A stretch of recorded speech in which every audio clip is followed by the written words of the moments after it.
కీర్తన 1లో అన్నాడు కదా, యెహోవా ధర్మశాస్త్రమునందు ఆనందించుచు దివారాత్రులు దాన్ని ధ్యానించేవాడు ధన్యుడంట. వాడు ఎంత ధన్యుడంటే, కింద ఉన్నాయి కదా వచనాలు, అతడు నీటి కాలువల యోరాను నాటబడినదై ఆకువాడక తన కాలం ముందు ఫలమిచ్చే చెట్టు వలె ఉంటాడంట.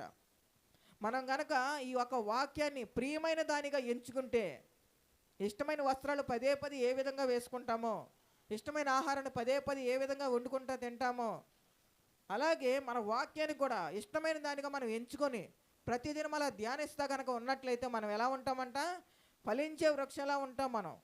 నీటి కాలువల యోరాను నాటబడిందై అతడు తన కాలం ముందు ఫలమిచ్చే చెట్టు వలె ఉంటాడంట. మనం ఎప్పుడు కూడా ఫలమిచ్చే చెట్టు వలె ఉండాలి. అటువంటి జీవితం కనుక మనం జీవించామంటే మన తండ్రి అయిన దేవుడు తనకిష్టమైన బిడ్డలని చెప్పి మనని ఎంత సంతోషంగా ఉంటాడంటే, అక్కడున్న దూతలందరితో కూడా చెప్పుకుంటాడు అనమాట. నా బిడ్డ చూసావా, నాకు ఎంత ఇష్టడుగా జీవిస్తున్నాడో అని అనేకులతో చెప్పుకుంటాడు ఆయన. మనం ఆ విధంగా చెప్పుకునే విధంగా ఉందామా, లేకపోతే మన తండ్రి అయిన దేవునికి అవమానం కలిగించే బిడ్డలుగా ఉందామా? ఈ శ్రమల్లో శోధనలో మనకి నెమ్మదినిస్తూ, సంతోషాన్ని ఇస్తూ, సమాధానం కలగజేస్తూ, మనల్ని సంరక్షిస్తూ, అపాయం మన దరి చేరకుండా మనని సజీవ లెక్కలో ఉంచిన మన తండ్రి అయిన దేవునికి కృతజ్ఞత కలిగి ఆయనకి ఇష్టలుగా మనం జీవిద్దామా, లేకపోతే ఆయన బాధ పెట్టే బిడ్డలుగా ఉందామా? ఎవరికి వారం పరీక్షించుకుందాం. మనకు ఆయనకి ఇష్టమైన బిడ్డలుగా జీవించామంటే ఆయన మనకిచ్చే ఆశీర్వాదాలన్నీ కూడా కీర్తన 1వ కీర్తనలో చూసాం కదా, అటువంటి ఆశీర్వాదాలు మనకి దయచేస్తాడు. కనుక మనం ఇష్టమైన బిడ్డలుగా జీవించి ఆయన అనుగ్రహించే ప్రతి ఆశీర్వాదము దీవెన మనం పొందుకునే వారంగా ఉండులాగా మన తండ్రి అయిన దేవుడు అట్టి కృప మనకు అనుగ్రహించున్నాను. ఆమేన్. సమయాన్ని దైవ సేవకులకు అప్పగిస్తున్నాను. ప్రతి ఒక్కరు కూడా వాక్యాన్ని ఆసక్తిగా విందామండి.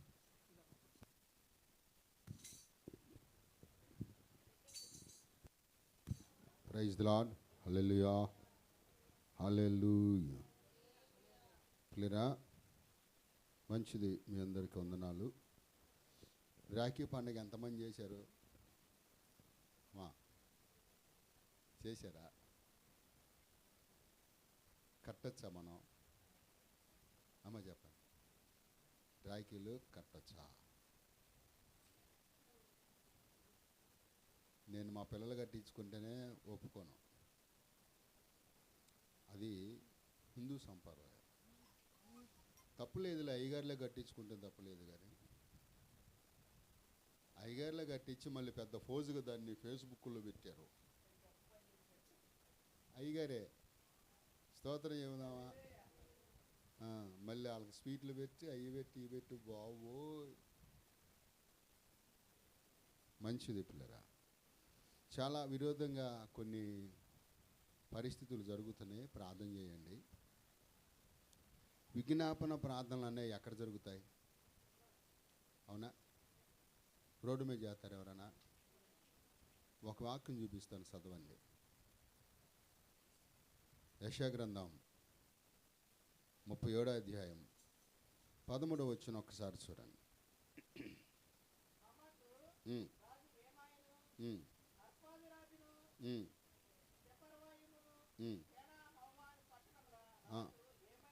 ఏమైరి?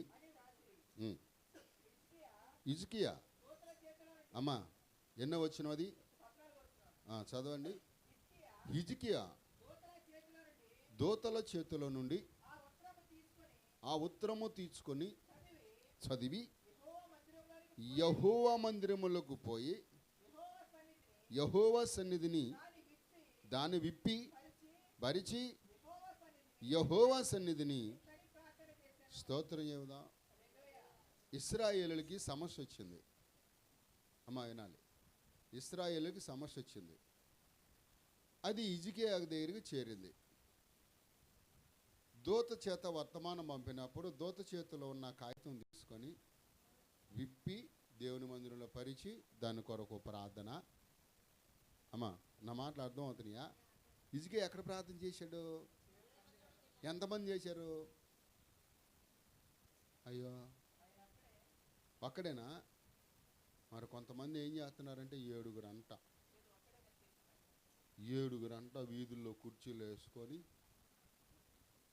ఎక్కడ స్తోత్రం. మరి అంత ప్రార్థన దేవుడు ఆలకించేవాడైతే ఈదుల్లో దేశ క్షేమం కొరకు ప్రార్థన చేశారు, మరి ఇప్పుడు ఎంతో నష్టం జరిగిందిగా. స్తోత్రం చెబుదాం. హిజ్కియా కూడా ఏం చేశాడంటే దేవుని మందిరంలోకి పోయి ఏం చేశాడంట, ఆ ఉత్తరమును విప్పి పరిచి, అబ్బా ఎవరి సన్నిధిన, దేవుని సన్నిధిని విజ్ఞాపన చేయాలి. స్తోత్ర. మంచిది పిల్లరా. అది ఎవరి భక్తి వాళ్ళదే. ఎవరి భక్తి. ఎన్నో నీతులు చెప్తారు, ఎన్నో కబుర్లు చెప్తారు, కానీ అన్నీ ఆచరిస్తారు కదా. ఇప్పుడే తమ్ముడికి చూపించావు, అయ్యగారు రాఖీ కట్టించుకుంటున్నాడు వాళ్ళ చెల్లితో. నాకు ఫోన్ చేస్తారు, మక్కొంది మంగళగిరిలో, ఎరా రాఖీ కడతానికంటే, రాఖీ కడతాయికి రావద్దు కానీ అక్క, మామూలుగా చూసి వెళ్తాకైతే రా అన్న. స్తోత్రం ఏమన్నా.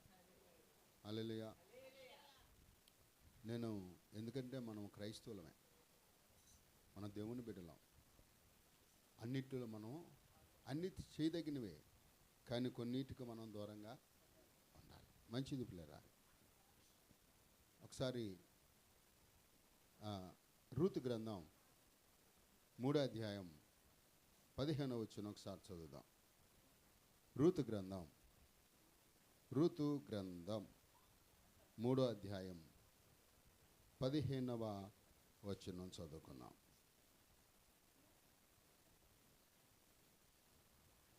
క్లుప్తంగా కొద్ది నిమిషాలు నేను ముగిస్తాను పిల్లరా.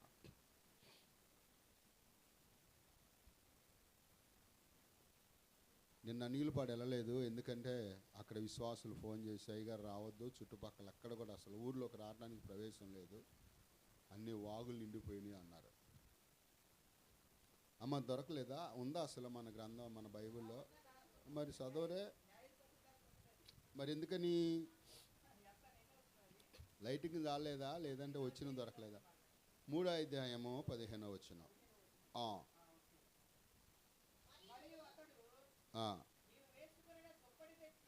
నీవు వేసుకున్న దుప్పటి తెచ్చి పట్టుకోమని చెప్పగా ఆమె దాన్ని పట్టెను. అతడు 6 కొనల యావలను కొలిచి ఆమె భుజం మీద ఉంచగా ఆమె పురములోనుకు వెళ్ళిను. ప్రార్థన చేసుకుందాం. పరిశుద్ధుడా, నీ పాదాల కొందనాలు నాయనా.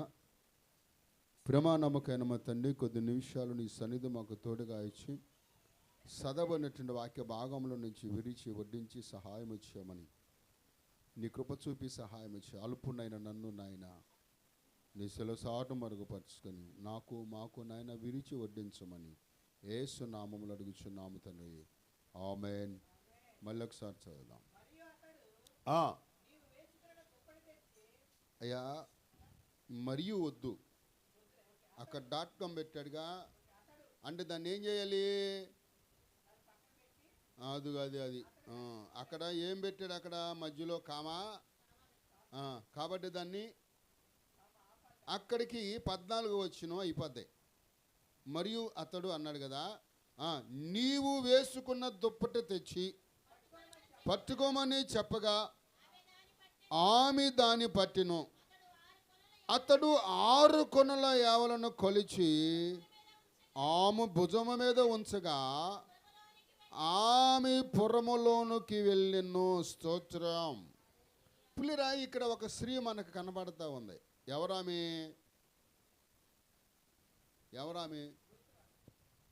అయ్యో బాబు, అవునుగా.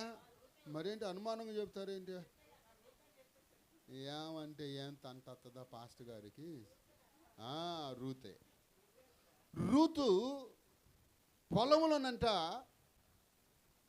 పరిగేరుకుంటాకి వెళ్ళింది. పరిగేరుకుంటాకి వెళ్ళినప్పుడు చదవండి, నీవు వేసుకున్న దుప్పటి తెచ్చి పట్టుకొనము. ఆమె దాన్ని పట్టుకొని అతడు 6 కొనలను యావలను కొలిచి ఆమె భుజం మీద ఉంచగా స్తోత్రం. చూడండి, పొలము సంఘానికి గుర్తు. చెప్పాలి, పొలము సంఘానికి గుర్తు. ఇక్కడ చూడండి, ఇక్కడ ఆమెను చూసేమన్నాడంటే, నువ్వు కప్పుకున్న దుప్పటి విప్పి పరిచి దానిలో 6 కొనలు యావలు కొలిచాడంట. కొలిచి ఆమె భుజం మీద పెట్టగా ఆమె తీసుకొని ఎక్కడికి వెళ్ళింది కదా. వచ్చేటప్పుడు ఎలా వచ్చింది ఆమె? చెప్పాలి, ఖాళీతో వచ్చింది, ఉట్టి మనిషిగా వచ్చింది, ఏమీ లేని దానిగా వచ్చింది. అయితే ప్రియురా, సంఘానికి వచ్చేటప్పుడు మనం ఏమి లేని వారిగా వస్తాం. వెళ్ళేటప్పుడు ఏమి తీసుకెళ్ళాలి అంటే దేవుని దీవెన పట్టుకెళ్ళాలి. ఏం పట్టుకెళ్ళాలి? ఇక్కడ గొప్ప మర్మం దాగి ఉంది పిల్లరా. ఏంటయ్యా అంటే 6 కొనలు 6 రోజులకు గుర్తయి ఉంది. ఏనండా? 6 రోజులు గుర్తయి ఉంది. సోమ, మంగళ, బుధ, గురు, శుక్రు, శని. ఎన్ని రోజులైంది? 6 రోజులైంది. ఈ 6 రోజులు నువ్వు పోషించబడాలంటే ఆదివారం మొదటి దినమున దేవుని సన్నిధిలో నువ్వు కనపడాలి. హల్లెలూయా. అంటే దేవుని సన్నిధికి నీవు ఆదివారం తప్పకుండా వచ్చినట్లయితే మర్ర వారం వచ్చేంత వరకు దేవుడు నిన్ను పోషిస్తానంటున్నాడు. సభలు కొడదామా? అందుకే అంటాడు కీర్తనకారుడు, కొరహు కుమారు రాసిన కీర్తనలో ఏమంటాడంటే, చూడండి 84 కీర్తన 10వ వచనం చదువుదాం. 84 కీర్తన 10వ వచనం.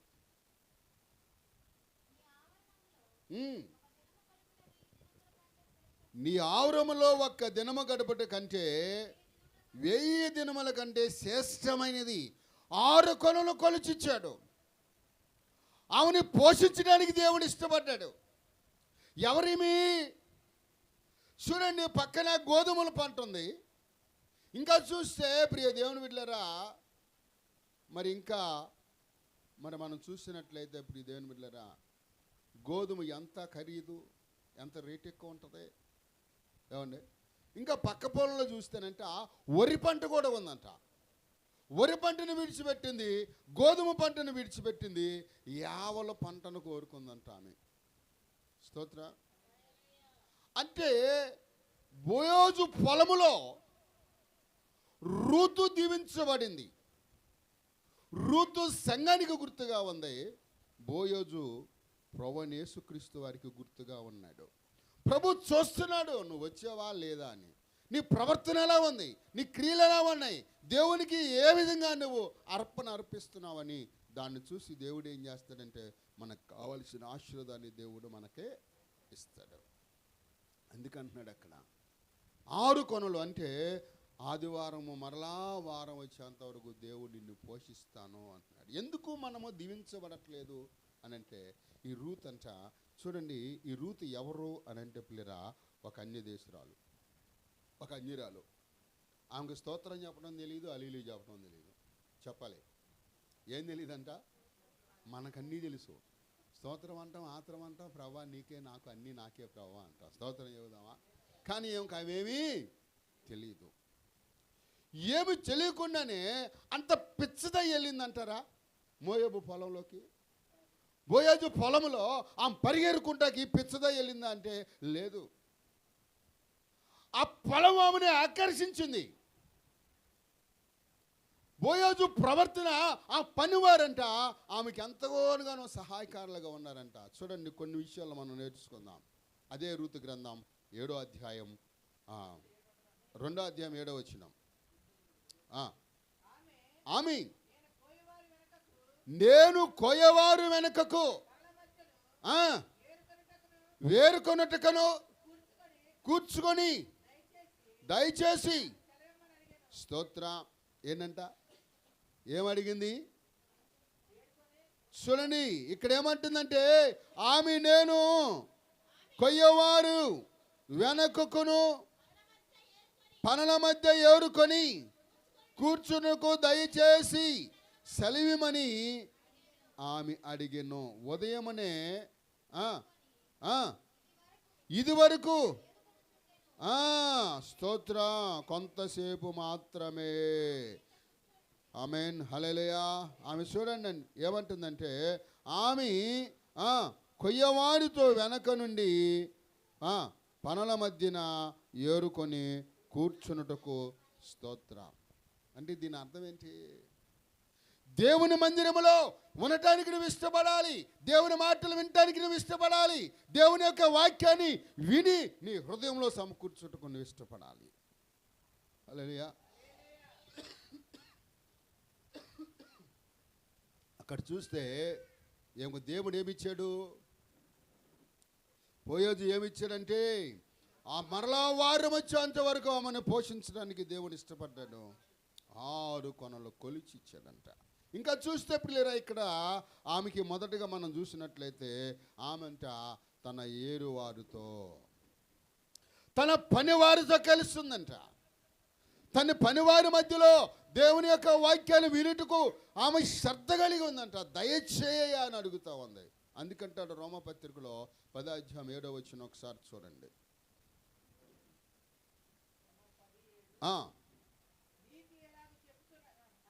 అయితే విశ్వాసము, అయ్యా ఏం చదువుతున్నావు?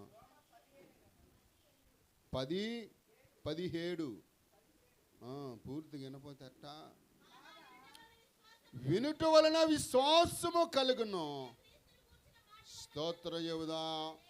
హల్లెలూయా.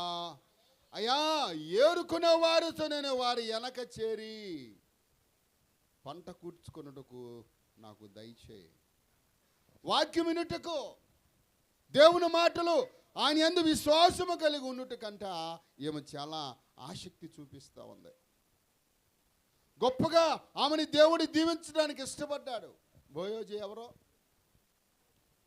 ఎవరో యేసు ప్రభు వారికి గుర్తుగా ఉన్నాడు. ఈయన ఎవరైనా రాజు, ఒక రైతు. ఆ రైతు దగ్గర ఏమేం చేస్తుందంటే, ఆ పొలంలోనంట వాక్యం వినటానికి చాలా ఆసక్తి కలిగి ఉందంట. అందుకే అంటున్నాడు, వినుట ద్వారా విశ్వాసము. కొంతమంది ఏం చేస్తారంటే, వాక్యం వింటూనే తోక దిగిన బలిలాగా అటు ఇటు తిరుగుతూ ఉంటారు. లోకంలో ఒక సామెత ఉంది, తిట్టే నోరు ఆగదంట. మరి అది మిగతా అది ఒకటి మీరు పూర్తి చేయాలి, అన్నీ నేను అనకూడదు. స్తోత్రం చెబుదామా? హల్లెలూయా. ఏం ఆగదంట? తిట్టే నోరు. మరి ఏమా లేచింది అసలు అక్కడ? వాక్యం ఏముంది? అయ్యా నీ పరిగి ఏరుకున్నట్టుకో, పంట కోసుకున్నట్టుకో నాకు దయచేయి. వారితో కలిసి ఉండుకు, సవాసంలో నేను ఉంటుకు నాయనా నాకు సహాయం చేయి.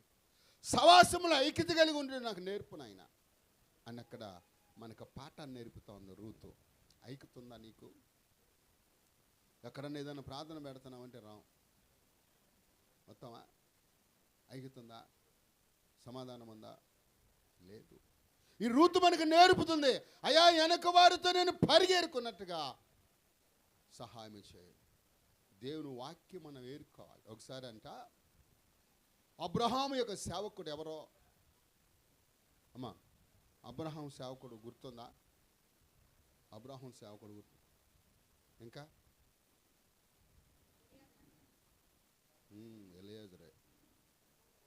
ఎలియేజరే కాదంటానికి వీలు లేదు. ఉందా? లేదు. ఈ ఎలియేజరు తన కుమారుడైన ఇసాకు కొరకంట తొడ కింద చేయబెట్టి ప్రమాణం చేయించాడంట అబ్రహాం. అయ్యా నా కుమారుడికి ఒక అమ్మాయిని చూడు, అది మా బంధువుల్లోనే చూడాలి, నువ్వు వెళ్ళు అన్నప్పుడు అబ్రహాము తన సేవకునిచ్చి గాడిదలని ఒంటెలని ఇచ్చి పనివారిని ఇచ్చి పంపాడు. ఒంటెల నుంచి పంపితే వెళ్ళిన తర్వాత ఎట్టగైతే ఆ అమ్మాయిని చూశాడు. ఏ అమ్మాయిని అయ్యో మరంట ఒకడంట ఒక అమ్మాయిని ప్రేమించాడంట. అమ్మాయిని ప్రేమిస్తే అమ్మా నేను ఒక అమ్మాయిని ప్రేమించానమ్మా అన్నాడంట. అబ్బా నా కొడుకు ఎంత అందగత్తిని ప్రేమించుంటాడో, ఆమె చక్కని రూపవతి అనుకుంటా అనుకుంది తల్లి. వీడు బాగానే ఉంటాడు పిల్లోడు, మంచి పిల్లని ప్రేమించుంటాడు, మా కుటుంబానికి తగ్గ అమ్మాయిని ప్రేమించుంటాడు అనుకొని అయ్యా ఒక్కసారి తీసిరారా అందంట. ఎవరిని తీసిరారా అంటే తీసుకొచ్చాడండి. అమ్మా ఇదిగో తీసుకొచ్చాను చూడు, అదిగో మా అమ్మ చూడు అంటున్నాడంట. ఏది అమ్మ నాకెళ్ళి చూస్తున్నారా, ఏది మీ అమ్మ, ఏది మీ అమ్మేనా అంటుందంట. వాళ్ళ అమ్మ ఇటుండి అడుగుతుంది. మరి నువ్వేదో మంచిదాన్ని ప్రేమిస్తావు అనుకుంటే ఏంటి ఇట్టదాడిది ఇట్టాడు దాన్ని ప్రేమించామంటే, ఎక్కడికన్నా ఏదైనా ఫంక్షన్కి అమ్మడి పెట్టుకెళ్ళావు అనుకో, అది చూసేది నీకెళ్ళే. జనాలు ఏమనుకుంటారు, మరి ఈ పిల్ల ఏంట్రా భర్తను పక్కన పెట్టుకుని మనకెళ్ళ చూస్తుంది ఏంట్రా అన్నాడు అనుకో ఎవడన్నా, మనకు అవమానం కదా. అమ్మా అట్ట అనగాకమ్మా, మా ఆవిడంటే ఏంటి అనుకుంటున్నా, నా కళ్ళతో చూడు అంటున్నాడంట. ఏమంటున్నాడు, అరే ఇంక పెళ్లి కాలేదు ఏం కాలేదు అప్పుడే మా ఆవిడ అంటున్నాడు. వీడు స్తోత్రం, హల్లెలూయా హల్లెలూయా. పిల్లరా చూశాను వెంటనే, అమ్మ నువ్వు ఎవరు అంటే పలానా అంటే, దేవుడు సన్నిధిలో ప్రార్థన చేశాడయ్యా, మాకెవరైతే నీళ్ళు ఇస్తారో. ఒక్క వంట వచ్చి దగ్గర 160 లీటర్ల నీళ్ళు తాగిద్దంట ఒక్క వంట వచ్చి. స్తోత్ర. అన్ని నీళ్ళు పోసి రండి మా ఇంటికి వెళ్దామని తీసుకెళ్ళిందంట.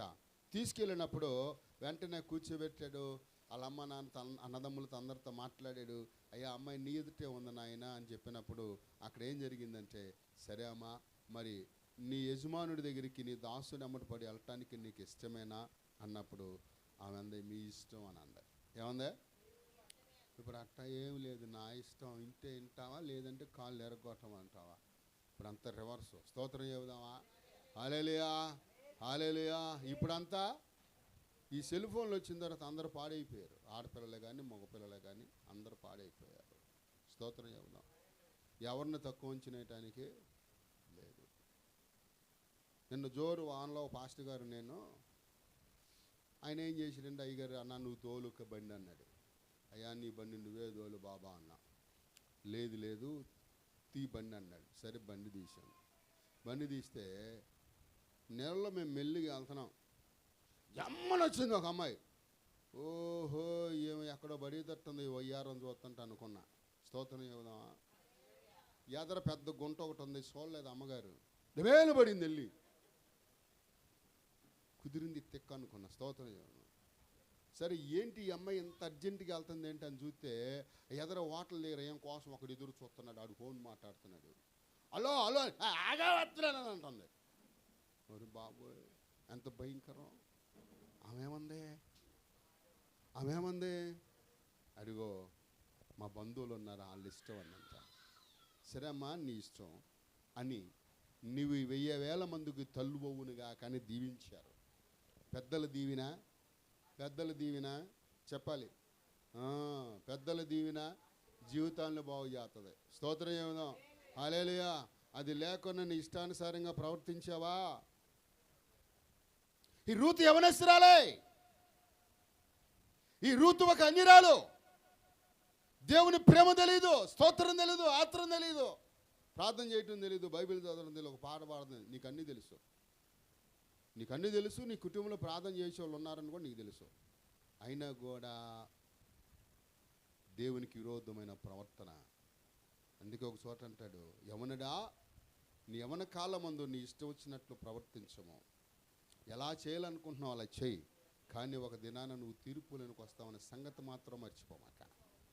నువ్వు తిరగాలనుకుంటున్నావా తిరుగు, తిట్టాలనుకుంటున్నావా తిట్టు, అమ్మని తిట్టాలనుకుంటున్నావా నాన్న తిట్టాలనుకుంటున్నావా అన్నం అనుకుంటున్నావా అను. స్తోత్రం. ఒకరోజు నువ్వు తీర్పులోనికి, స్తోత్రం చెబుదాం, నీ ఇష్టం వచ్చినట్టు చేసుకో. ఎన్ని మనుషులు పెట్టుకుందంట. ఎవరో రెబక. సరేనైనా మీ ఇష్టం అందంట. ఎప్పుడైతే అందామా, అబ్బాయి ఎట్టుంటాడో తెలీదు, అమ్మాయి ఎట్టుంటుందో ఆయనకి తెలీదు. తెలుసా? తెలీదు.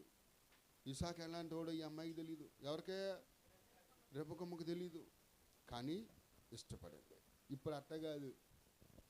నేను చూడాలి మసిమోహందో ఎర్రతోలో నల్లతోలో జుట్టు ఎట్ట ఉందో, సగం ఎగిరిపోయిందో, నిలబడిందో, ఎక్కడున్నారు వెళ్ళిపోయిందో లేదు చూసుకోవాలి కదా. నేను స్తోత్రం చెబుదామా? హల్లెలూయా, హల్లెలూయా. కానీ ఆమె ఏమి, ఇంకొక విషయం కూడా చెప్తా. ఇస్సాకు కంట 40 సంవత్సరాలు వచ్చేంతవరకు వివాహం అనే మాట ఎత్తల. తన తండ్రి ఆ బాధ చూడలేక నా కుమారుడికి చేయాల్సిన ముచ్చట చేయాలని ఆలోచన చేసి తన దాసుని పిలిచాయా, ఒక్కసారి నువ్వు నా బిడ్డ తల్లి లేదు కదా, ఆ ఆదరణను పొందుతాడేమో, ఒక్కసారి వెళ్ళిన ఆయన అని చెప్పని ఇస్సాకుని అడగలా. ఓయ్ ఈ పెళ్లి సంబంధానికి వెళ్తున్నాడు, వెళ్ళమంటావా వద్దంటావా అని అడగలా, పంపించేశాడు అంతే. ఎమ్మడి పెట్టుకొచ్చాడు. ఎవరో ఎట్లా ఎమ్మడి పెట్టుకొచ్చాడు అనుకుంటున్నారు? ఎట్లా ఎమ్మడి పెట్టుకొచ్చారంట? వినుట ద్వారా విశ్వాసము కలుగును. ఎప్పుడైతే ఈ రెబెక్క ఈ ఎలియేజర్ తీసుకెళ్ళిన వెండి బంగారాలన్నీ ఇస్తున్నాడంట, తీసుకెళ్తున్నాడంట, తీసుకెళ్ళి మూట కట్టిన అన్ని ఒకటి ఆమెకి ఎత్తున్నాడంట. ఆమెకి ఎత్తంటే అన్నీ ఆమె చెప్పాలి. ఏం చేసింది? అయ్యా ఉప్మోహం ఊరు వెళ్దామంటే కండ్రాపులేసిన రేపు వెళ్దామంట. ఓరు నాయన స్తోత్రం చేయాలి. 4 రోజులు ఇంటి దగ్గర ఉండేళ్ళకి ఏం అర్థం కావట్లేదు. స్తోత్రం. ఏమి తీసుకుందయ్యా అంటే ఎలియేజరు తీసుకెళ్ళిన బహుమానాలన్నీ. అందుకంటాడు పరమగీతాల్లో ఏమంటాడంటే 4:5-9 వచనంలో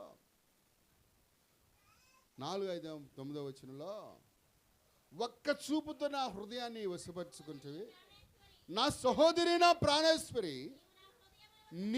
నీవు నా హృదయమును వశపరుచుకుంటవి, ఒక్క చూపుతో నా హృదయమును వశపరుచుకుంటవి, నీ హారములలో హల్లెలూయా, నీ హారములలో ఒక దాని చేత నన్ను వశపరుచుకుంటవే. రెబెక్కలో మంచి లక్షణం కనపడిందంట. ఏంటి ఆ లక్షణం అంటే, ఇదిగో మా అమ్మ మా నాయన ఇష్టం. స్తోత్రం ఏమందంట? గొప్ప లక్షణం. మా అమ్మ మా నాయన ఇష్టం అందంట. ఇక్కడ అంటుంది, అయ్యా నీ పనివారితో వారి వెనక పరిగెనుకుంటూ నాకు దయచేయి, నీ పనివారితో విశ్వాసులతో సంఘముతో కలిసి ఉండుటకు నాకు నేర్పు అన్నట్లుగా ఈ రూతు బోయజుని అడుగుతుంది. ఆయన అడిగింది ఆమెకే దేవుడు ఇచ్చాడు. రెబెక్క అయితే ఇచ్చిన కానుకలన్నీ తీసుకుందంట, ధరించుకుంటుందంట. విన్న మాటలు ఒక్కొక్క మాట వజ్రం లాంటివి. ఆమె చక్కగా ధరించుకుంది. ఎక్కడ అయ్యో కొంతమంది ఉంటారు నాయన, పంది ముక్కు బేస పెట్టినట్టు ఉంటారు, అందం సందం లేకుండా. స్తోత్రం చెబుదామా? ఎట్టుంటారంట పంది ముక్కుకి? ఇక అట్లాగా ఉంటుంది కొంతమంది విశ్వాసం, భక్తి. స్తోత్రం చెబుదామా? హల్లెలూయా, హల్లెలూయా. పిల్లరా ఇక్కడ చూస్తే ఏమలో మొదటి లక్షణం ఏంటంట? దేవుని వాక్యం వినటానికి ఇష్టపడింది. 2వ లక్షణం చూద్దాం. 2వ అధ్యాయం 14 వచనం. 2:14. బోయజు భోజనమ కాలమున నీవిక్కడికి వచ్చి భోజనము చేసి చిరకలో నీ ముక్క ముంచి ఆమెతో తినమని. స్తోత్రం. ఏం చెప్తున్నాడు? నీవు భోజనము కాలమున ఇక్కడికి వచ్చి భోజనమును చేసి చెరకలోని ముక్క ముంచుకొని తినమని ఆమెతో చెప్పగా. స్తోత్రం, హల్లెలూయా. అంటే దేవుని సన్నిధిలో ఆమె అంట ఏమి కలిగి ఉందంటే ఆయన దగ్గర క్రమం కలిగి ఉంది. ఏంటంట క్రమం? ఇప్పుడు మనం ఎట్ట కూర్చున్నాం? భోజనం బంతిలో కూర్చున్నట్టు కూర్చున్నావా, లేదంటే ఎడపడగా కూర్చున్నావా? అవునా? క్రమంలోనే ఇక్కడ అంటున్నాడు, నీ ముక్క నీవు అందుకు బోయజు భోజనము కాలమున నీవు ఇక్కడే వచ్చి భోజనము చెయ్యి చెరుకులో ముక్క ముంచి తినమని ఆమెతో చెప్పగా చేనుకోయారు వద్దకు కూర్చొని ఉండినో అతడు ఆమె అందీగా ఆమె తృప్తి పొంది స్తోత్ర హల్లెలూయా. దేవుని వాక్యములో, దేవుని సన్నిధానంలో ఆమె ఏమి కలిగి ఉందయ్యా అంటే ఐక్యత, సమాధానము కలిగి ఉంది. దేవుని బిడ్డలతో అందరితో కలిసి దేవుని వాక్యానికి వినటానికి ఇష్టపడింది. ఆమె ఏమి వినటానికి ఇష్టపడింది? దేవుని వాక్యం ఏందంట, జాగ్రత్తగా వాక్యం ఏందంట. మనకులాగా ఆలోచనలు అటు ఇటు పోనేకుండా చక్కగా వాక్యమందే నిలకడగలిగి దేవుని మాటలో ఉంది. అంటే సంఘంలో మనకి ఏం కావాలి? ఆసక్తి కావాలి, సమాధానము కావాలి, నెమ్మది కావాలి. దేవుని దగ్గర ఏమో నేర్చుకుంది అంటే ఒక క్రమాన్ని నేర్చుకుంది. క్రమాన్ని చూడండి. దానిమ్మ పళ్ళు ఒక కాయ వలవండి, దాన్ని ఇత్తనాలు కదపకుండా పై తొక్కు తీయండి, ఎలా ఉంటుంది?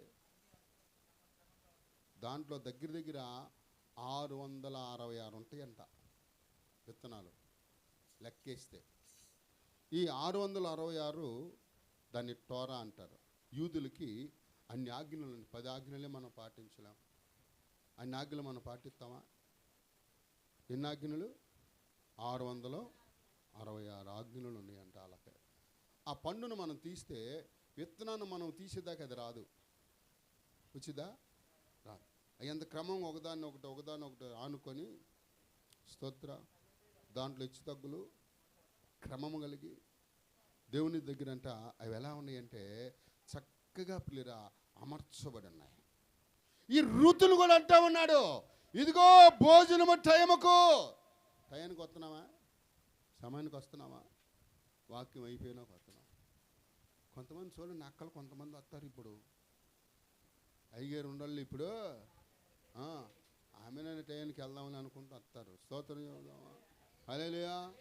అలా కాదు, భోజనం టైం మనకి మనము దేవుని మందిరం అంటే వాక్యం వినటానికి మనం సిద్ధపడాలి, క్రమం కలిగి ఉండాలి, దేవుని దగ్గర సిద్ధపాటు కలిగి ఉండాలి. మూడోదిగా చూద్దాం పిల్లరా, మూడోదిగా చూద్దాం. చూడండి అక్కడ 2వ అధ్యాయం 17వ వచనం.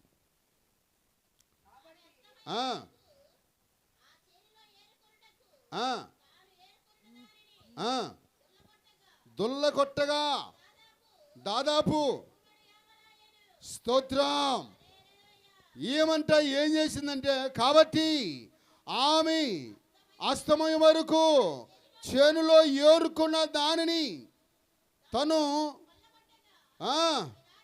దాదాపు స్తోత్రం ఆమె ఏరుకున్నాయంట. ఏమైనాయి అంటే దుల్లగొట్టిందంట.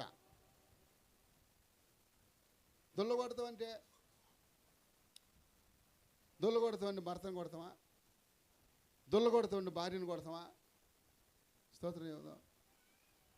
ఆమె గుండు బాదుకుంటుందంట, ఈ వాక్యం నా కొరకే ప్రభువా, నా కొరకే, నా బిడ్డల కొరకే, నా జీవితము కొరకే, నన్ను మలచడానికే, నా బ్రతుకును బాగు చేయడానికే గుండు బాదుకుంటుందంట. ప్రభువా నా కోసం అని మాట్లాడావు.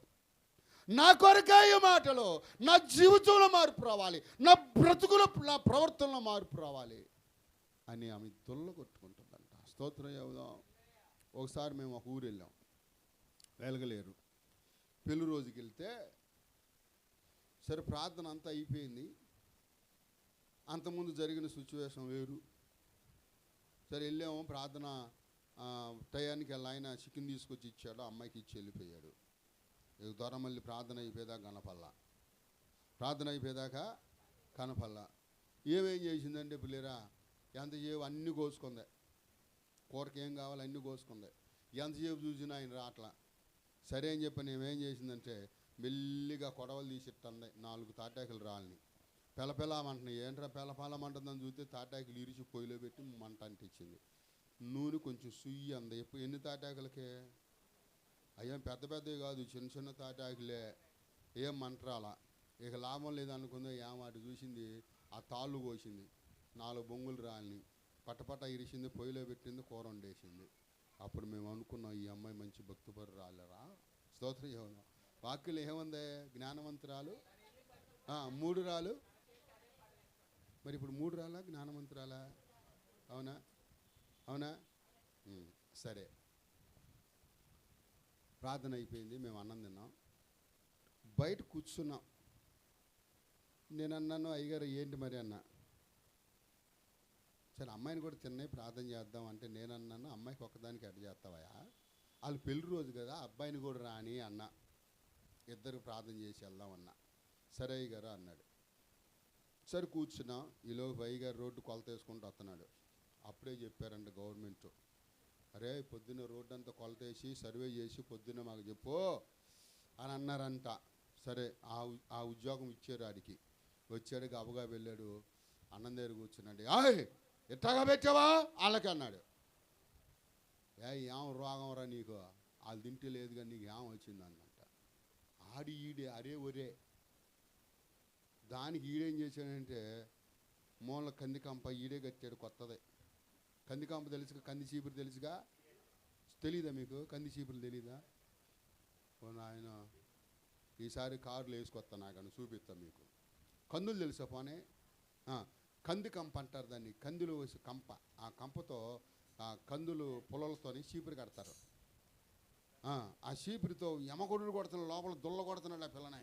స్తోత్రం ఏమవుదావరే ఏంటంటే ఆగ దీన్ని సాగదు మీకు తెలియదు అంటాడు. రాగరాడు ఆయన అంటే ఏం జరిగిందంటే, కూరలు అసలు ఏమైనా ఉప్పు ఉందా, మీరు ఎట్టాక తిన్నారా అంటే దానికి అది ఏముంది తిన్నారుగా అన్నాడు. అమ్మాయి అట్ట అనకూడదు, అమ్మాయి భర్తను పట్టుకొని ఆడి ఈడు అనకూడదు, ఒరే అనకూడదు. ఏం పనికి మాలిందన్న, ఏం మాటలయ్యి, అందుకే కదా నేను దొల్లగొడుతుంది అన్న. స్తోత్రం.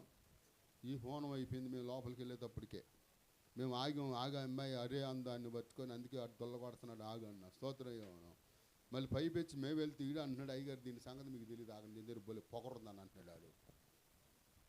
ఇదేనా నేర్చుకునేది మనం? భర్తను పట్టుకొని ఇదేనా నేర్చుకునేది? ఏమేం చేస్తుంది? అయ్యా నా కోసమే గుండు బాదుకుంది, ఏడ్చింది ప్రభు సన్నిధిలో. ఈ మాటలు నా కొరకే విన్న వాక్యము నా కొరకే దొల్ల కొట్టుకుని తన హృదయాన్ని బాదుకుంది. అందుకంటాడు చూడండి ఒకసారి, లోకసువార్త 18వ అధ్యాయం 13వ వచనం ఒకసారి చదువుదాం.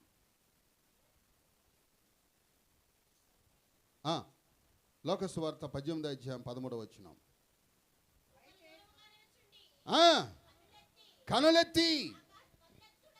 కనులెత్తుడికైనను ధైర్యము చాలక రొమ్ము కొట్టుకొనుచు, దేవా పాపినైన నన్ను కరుణించు అని. హల్లెలూయా. ఏం బాదుకున్నాడు? తన హృదయాన్ని బాదుకున్నాడు, దొల్లగొట్టుకుంటున్నాడు. అయ్యా అయ్యా నన్ను బాగు చేయి, ఈ మాటలు నా కోసమే, ఇకనైనా నేను మంచి ప్రవర్తన కలిగి ఉన్నట్టుకు సహాయం చేయి. ఆమె దొల్లగొట్టుకుంటుందంట, పరిగేరుకొని ఎన్ని తూములైనవి అంట. హల్లెలూయా హల్లెలూయా. ఆమె మూడోదిగా ఏం చేసిందంట చెప్పాలి. ఒకటి ఏమైంది, 2 క్రమం కలిగి ఉంది, 3 విన్న వాక్యం నా కొరకే. ఈ వారం నాతో మాట్లాడేది ప్రభు నా కొరకే, నా భర్త కోసమే, నా పిల్లల కోసమే, నా కోసమే అనుకొని తన హృదయాన్ని బాదుకొని ఏడ్చిందంట. పిల్లరా ఆ పశ్చాత్తాపం ఉందా? ఉందా? ఉందా? పిల్లలు ఇంకా చూస్తే అదే రూతు గ్రంథం 2వ అధ్యాయం 22వ వచనం చదువుదాం.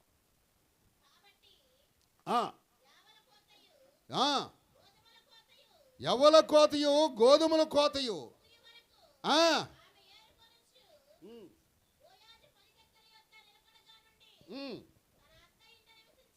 తన అత్త ఇంట నివసించెను.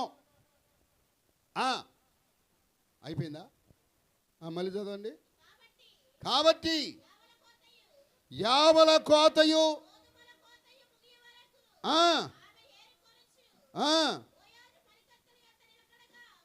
స్తోత్రం. ఎక్కడ ఉండాలంట? కొంతమందికి నెల కూడా ఉన్నది, అటొక్క గంతేస్తారు, ఇటొక్క గంతేస్తారు. ఒక వారం అటు అంటారు, ఒక వారం ఇటు అంటారు. స్తోత్రం చెబుదామా? ఇది కరెక్ట్ అయిన భక్తి కాదు. ఏం చెప్తుందంట అత్త కోడలకి? ఏం చెప్తుంది చూడండి. అప్పుడు నయోమి తన కోడలైన రూతును చూచి, నా కుమారి నీకు మేలు కలిగినట్లు నేను నీ కొరకు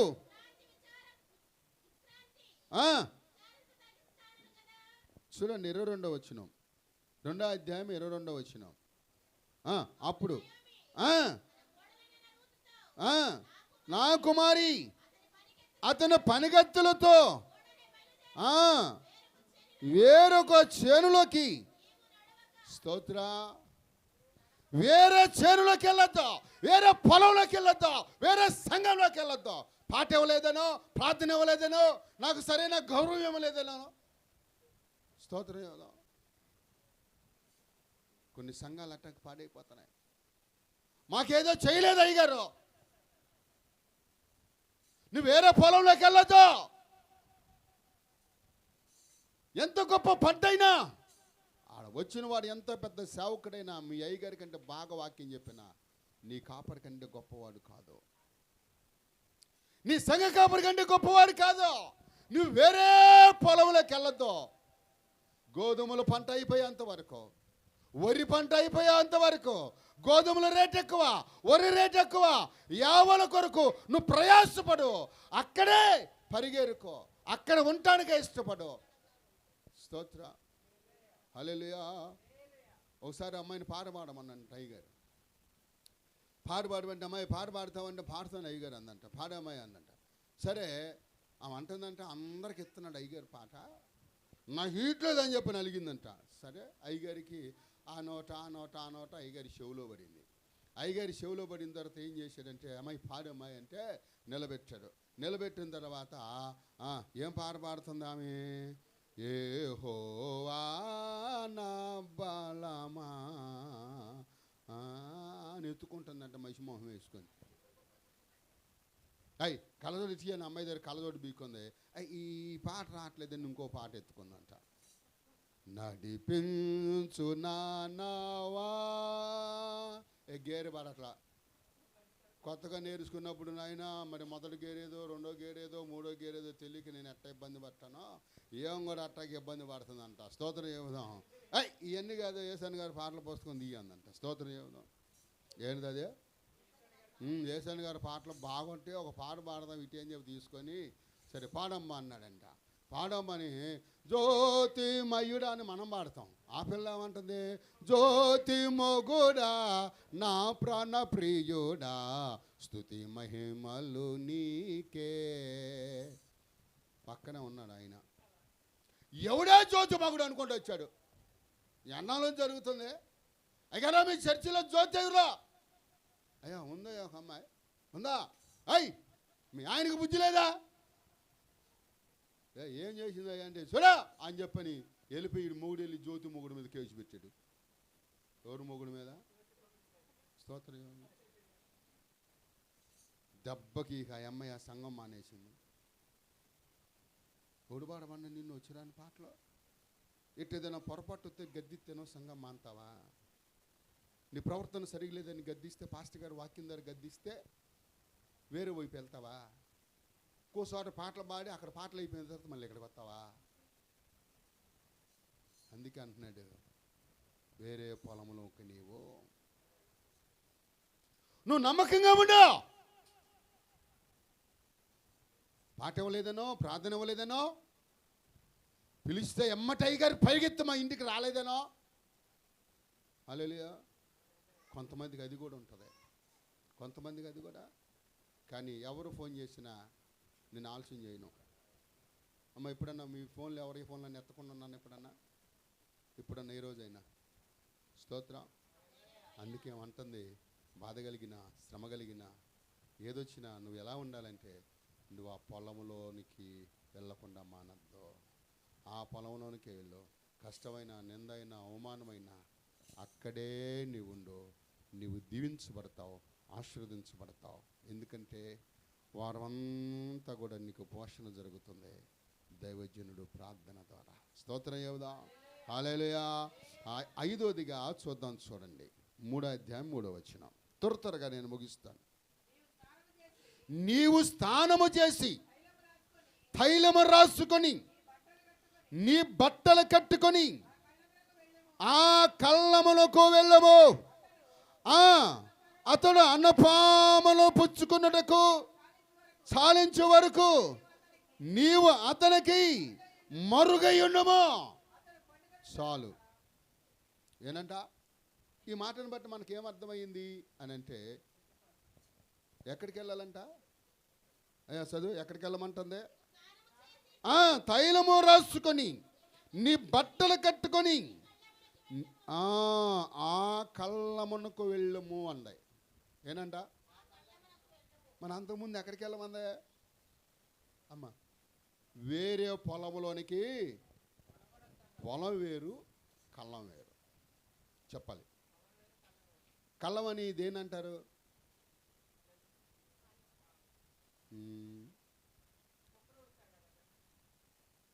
అయితే పొలంలో కోసిన పంటంతా కూడా తీసుకొచ్చి కళ్ళంలో పోస్తారు. కళ్ళము అంటే పంట సమకూర్చే స్థలం. ఆ స్థలం ఎక్కడుంటుంది అంటే కొంచెం మెరకున్న స్థలంలోనో లేదా పల్లమున్న స్థలంలోనో ఆ కళ్ళం వేయరు. ఎందుకని మేము అసలు పొలం పల్లె మాకు తెలియదు అన్నారు. చూస్తున్నారు. స్తోత్రం చెబుదామా? హల్లెలూయా. ఈ సేను ఆసాం ఏం చేస్తాడంటే పంట కోసిన తర్వాత ఆ పంటని పల్లము స్థలంలో పెట్టడం. ఎందుకంటే నీళ్ళు వస్తే కళ్ళం పాడైపోద్దని ఎత్తైన స్థలంలో పెడతాడు. స్తోత్రం చెబుదాం. మెరక స్థలం. ఆ మెరకలో పెడతాడు ఆ కళ్ళాన్ని. ఆ కళ్ళంలోకి వెళ్ళేటప్పుడు నువ్వు చాలా పరిశుద్ధంగా వెళ్ళాలి. స్తోత్రం చెబుదాం. కొన్ని సంఘాలలో మొదటి వారమే సంస్కారం. హల్లెలూయా. దాన్ని అంటాడు కళ్ళము. నువ్వు కళ్ళములోకి వెళ్ళేటప్పుడు పరిశుద్ధంగా ఉండాలి. నీ తైలం రాసుకోవాలి. అతను అన్నపానములు ముగించేంత వరకు ఎలా ఉండాలంట? హల్లెలూయా, హల్లెలూయా. అతనికి నీవు మరుగై ఉండు. పవిత్రపరచుకో, పరిశుద్ధపరచుకో. నీవు దేవుని సన్నిధిలో కడుక్కో. స్నానం చేయి అంటే కడుక్కోవటమే. రక్షణ వస్త్రం ధరించుకో. ఎక్కడైనా జారిపోయావేమో, ఎక్కడైనా పడిపోయావేమో, ఎక్కడైనా తప్పిపోయావేమో నిన్ను నువ్వు సరి చేసుకో. కళ్ళంలోకి వెళ్తున్నావు, జాగ్రత్త. అందుకే పిల్లిరా దావీదు అంటాడు 51వ కీర్తన 7వ వచనంలో, ఒకసారి చదవండి. ఇంకా 2 విషయాలు ఉన్నాయి, చెప్పి నేను ముగిచ్చేస్తాను. 51వ అధ్యాయం కీర్తన. నేను పవిత్రుడగినట్లు ఇషోపుతో నా పాపము పరిహారింపము. హిమమ కంటే స్తోత్రం. నన్ను పరిశుద్ధపరచు. ఈ కలములో ఉన్నాను, పరిశుద్ధపరచు. నీ ఆహారానికి సిద్ధంగా ఉన్నాను. బోయోజు అన్నపానములు ముగించేంత వరకు కళ్ళములోనే ఉండు. హల్లెలూయా. కళ్ళమనగా పరిశుద్ధమైనది, కళ్ళమనగా పవిత్రమైనది, కళ్ళమనగా ప్రభు యొక్క బల్లారాధన. వారం ప్రభు బల్లారాధనకి ఎలా సిద్ధపడుతున్నావు? ఏ విధంగా సిద్ధపడుతున్నావు? హల్లెలూయా. ఒక్కసారి మనల్ని మనం పరిశోధన చేసుకుందాం. ఇంకా చూస్తే ఆరోదిగా కాళ్ళ మీద పడిందంట. ఎవరి కాళ్ళ మీద? ఎవరి కాళ్ళ మీద? చూడండి. అదే 3వ అధ్యాయం 7వ వచనం. త్వరగా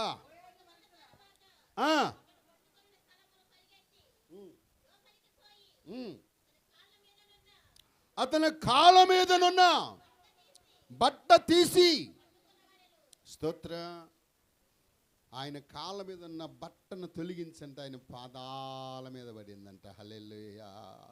అనుదినము నువ్వు ఆయన ఆరాధించు. నీకు దేవుడు మేలు చేశాడు, కీడు నుంచి తప్పించాడు. మరణకరమైన పరిస్థితులు వెంటాడినప్పుడు, కరువు, వేదన, రోదన, కన్నీరు అన్నపానముగా ఉన్నప్పుడు, ఏ దిక్కు దిశ లేనప్పుడు ఆయనే మనకు దిక్కు అన్నాడు. నయముకి ఎంతో బంధువులు ఉన్నారు, కానీ ఎవరి దగ్గరికి వెళ్ళలేదంట. బోయేజు రాజు దగ్గరికి వెళ్ళింది. ఆయన పాదాల మీద పడిందంట. అయ్యా నన్ను కనికరించు. వ్యభిచారమందు సమరీ స్త్రీ ఏం చేసిందంట? ఆయన పాదాల మీదంట అత్తరు పోసి తన యొక్క సౌందర్యానికి కారణమైనటువంటి కురులతో తన కాళ్ళు తుడిచిందంట. స్తోత్రం చెబుదాం. హల్లెలూయా, హల్లెలూయా. ఆమె సౌందర్యానికి కారణమైన ఈ కురులతోనంట ఆయన కాళ్ళు తుడిచిందంట, ఆయన పాదాల దగ్గర పడి ఉందంట. అనిదినం మనం ఆయన పాదాల దగ్గర ఉండేవారంగా ఉండాలి. మనం ఏదో గొప్పవారమో బలవంతులో ధనవంతులమో నేనే గొప్పవాడిని అనుకుంటే కుదరదు. ఆయన పాదాల దగ్గర అణిగిమణిగి ఉంటావా, ఆశీర్వాదం పొందుకుంటాం. ఆయన అభిషేకానికి ఇస్తాడు దేవుడు, ఆయన ఆశీర్వాదానికి ఇస్తాడు దేవుడు. ఇంకా చూస్తే ఆమెను మొదటగా ఏమన్నాడు, నీ దుప్పటి చెప్పాలి, నీ దుప్పటి, ఈ దుప్పటి అభిషేకానికి గుర్తు. స్తోత్రం చెబుదాం. దుప్పటి దేనికి గుర్తు? అభిషేకానికి. చూడండి, అదే రూతు 3వ అధ్యాయం 7వ వచనం కింద కొంచెం కింద చదవయా. లోపలకు పోయి ధాన్యము కుప్పయద్దా ఆమె మెల్లగా పోయి అతని కాళ్ళ మీద పడగా బట్ట తీసి పడుకొనెను.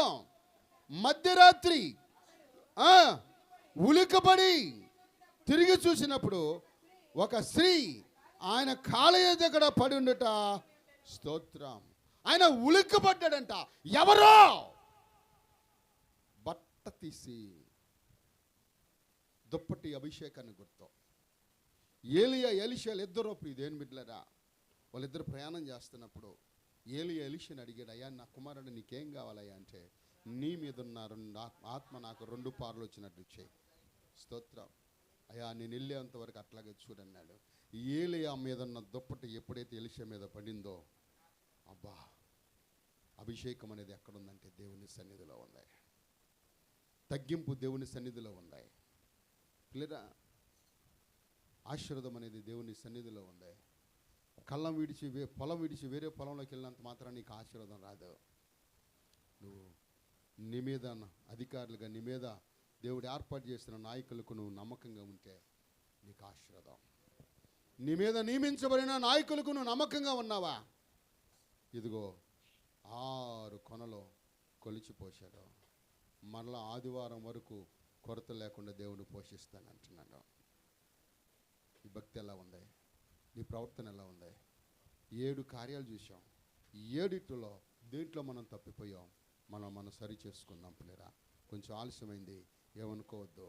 హల్లెలూయా, హల్లెలూయా. ఈ మాటలు దేవుడు దీవించునుగాక. ప్రార్థన చేసుకుందాం.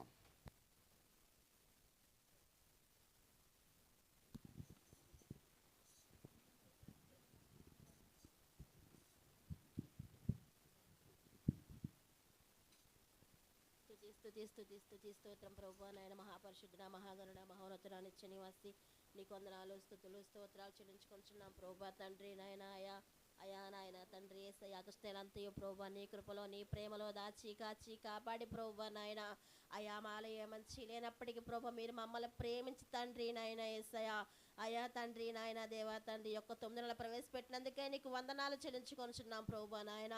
ఈ యొక్క 1వ తారీఖు చూడక ఎంతో మందిని, 1వ నెల చూడక ఎంతో మంది ఉన్నారు ప్రభువా, మీకు స్తోత్రాలు నాయన. మేము ఈ దినం ఈ రీతిగా ఉన్నామంటే తండ్రి నాయన అది కేవలం నీ కృపే ప్రభువా, మీకు స్తోత్రాలు తండ్రి. నీ దయలేందే, నీ కృపలేందే మేము జీవించలేము, బ్రతకలేము ప్రభువా, నీకు వందనాలు నాయన.